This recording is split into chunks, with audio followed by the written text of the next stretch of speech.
आज फैसला हो के रही कि हमरा से प्यार करेली कि ना करेली।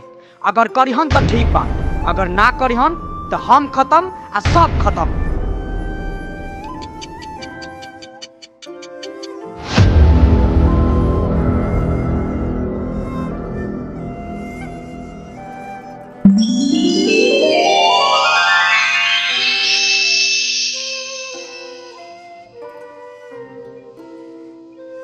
मुस्कान, वो कहा ना, हम तो उसे बहुत प्यार करेंगे। I love you. अरे राजू, तुम पागल हो क्या? ये क्या कह रहे हो? हाँ, पागल हो गए बनी हम, तोरा प्यार में पागल हो गए बनी। ऐसे तो तोरा से बचपन से प्यार करेंगे। बचपन की बातें छोड़ो, प्लीज मुझे जाने दो। मुस्कान, लेकिन हमार का होई, हम तो तोरा से बहुत प्यार करेंगे। हाथ छोड़ो मेरा पहले। मेरी फैमिली को नहीं जानते हो, तुम्हें मार डालेंगे। लोटा। हाँ गुरुजी। अम्मौगा बुझाता कोनो दाल में काला बा काटे। दाल में काला ना बुझा तो पूरा दलिए काला बा। मौगा। गुरुजी। ए लोटा। हाँ जी। बुझाता अपना मुखिया जी के बेटी ही कारी। हाँ ये गुरुजी, लागत तो बा। अब बुझाता इनके प्यार में आग लगावे के पड़ी। प्रणाम करो तनी ए मुखिया जी। प्रणाम प्रणाम मुंशी जी।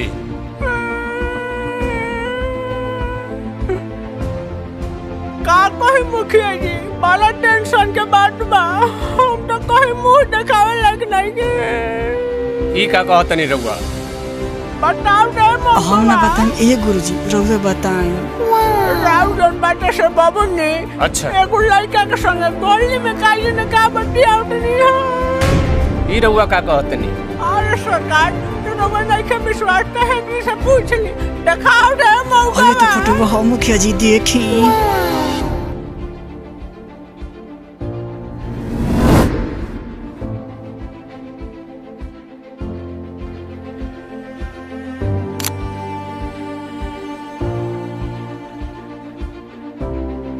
बेटा मुस्कान, तार पढ़ाई लिखाई ठीक चलत अनु? हाँ पापा। आज का बात बा कि इतना जल्दी आ गइल हुआ? वो क्या है ना पापा, थोड़ा सर्दी जुकाम हो गया है। सर्दी जुकाम भइल बा? तू झूठ बोला तारू। तू आज पढ़े ना कोनो लड़का के समय रहलुआ? ऐसा कोनो बात नहीं के पापा। झूठ माथर जात नहीं के।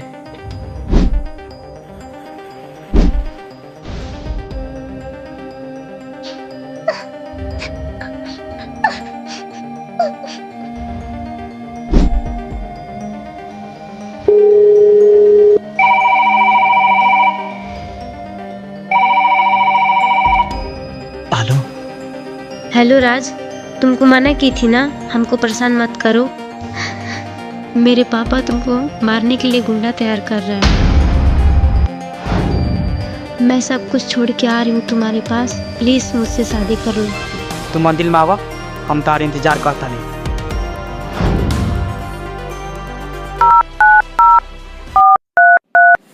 हेलो नाटा। जी ससुर जी प्रणाम। हाँ खुश रह। कहाँ बड़ा? बानी कहीं डीलिंग में, बोली। अगर तारा होखे वाला पत्नी के केहू आँख उठा के देखी तो तू का करब? अगर तारा होखे वाला पत्नी के केहू आँख उठा के देखी तो तू का करब? उस सरवा के हम बूटी बूटी काट दे। ठीक बा, तू कल घरे आव। ठीक बा ससुर जी, काल हम आवत है।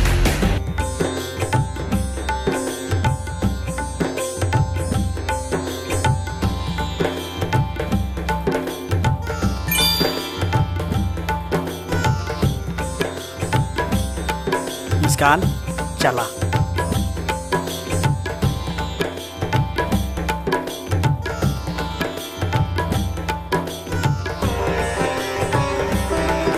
मुस्कान, अब का कल जब हमने के कुछ समझ में नहीं आवा। प्रणाम बाबा। खुश रहो बाबा।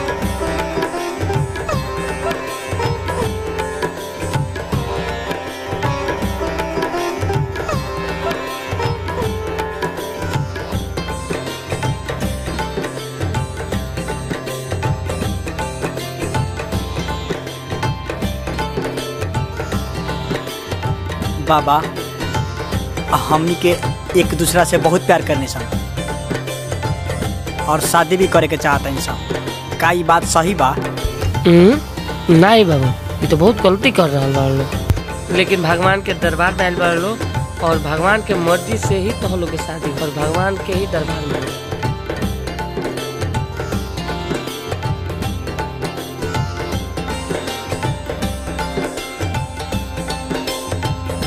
एक दूसरे के माला पहना हो लो।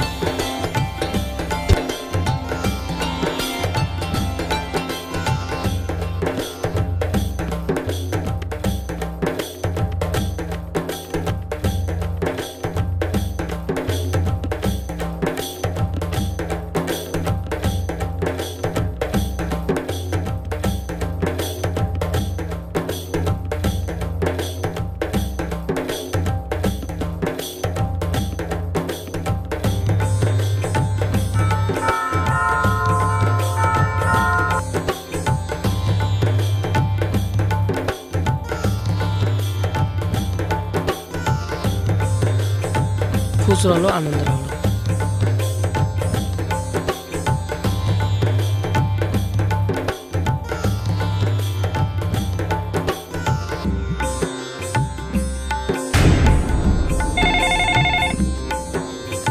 पापा का फोन आ रहा है। स्पीकर पर डालो। अरे बेटी तू शादी कर ले लू। हाँ पापा जी। अरे तो हमने के बिना आशीर्वाद ले तो शादी सफल हुई। अरे बेटा आवा हमने के मान गइल बनी सन, बाप माई के आशीर्वाद ला। राज पापा मान गए।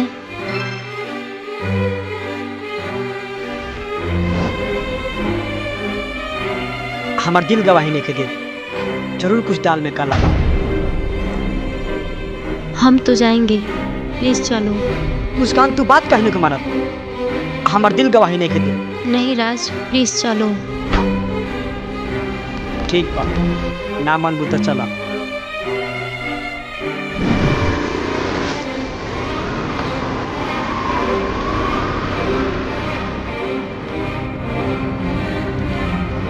अरे इज्जत पर आंच डल ले बा।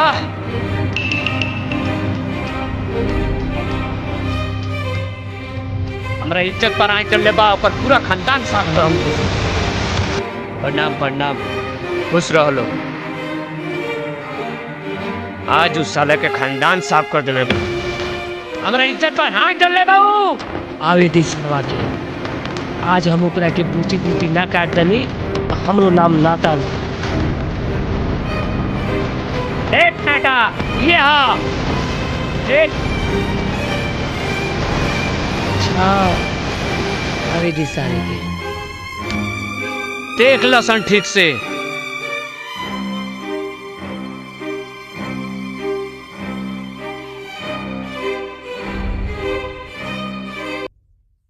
अरे बेटा तू ही का कहलू, बिना बाप मातारी के इजाजत से शादी को ले लू। तारा कुछ ना बुझाइला। कारे दूल्हा राजा बड़ा स्मार्ट लागत रे। सारे जब तोरा मरही के रहला तो जहर खा के मर गए रहते। जहर छुअला के कौन काम रहला? ससुर जी हे मच्छर के मारे खातिर मोटी नहीं काफी रहला। हे डेंगू किलर के बुलावला के कौन काम रहला? अरे साइको बिलेन, ते कौन बारे रे? चौपर भूतिया।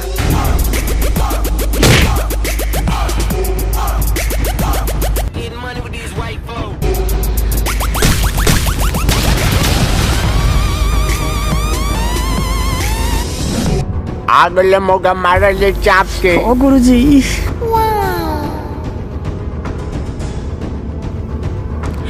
आछी, ओए माँ डाला रे।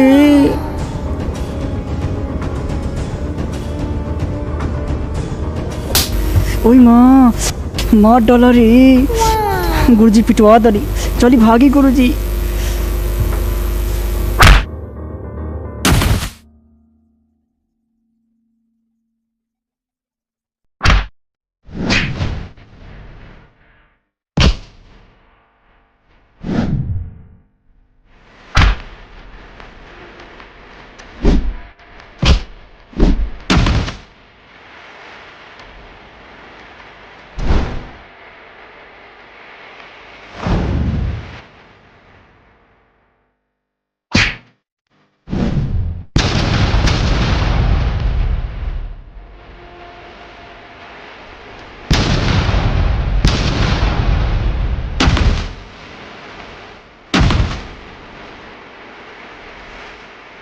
बेटा तू ई का कइलो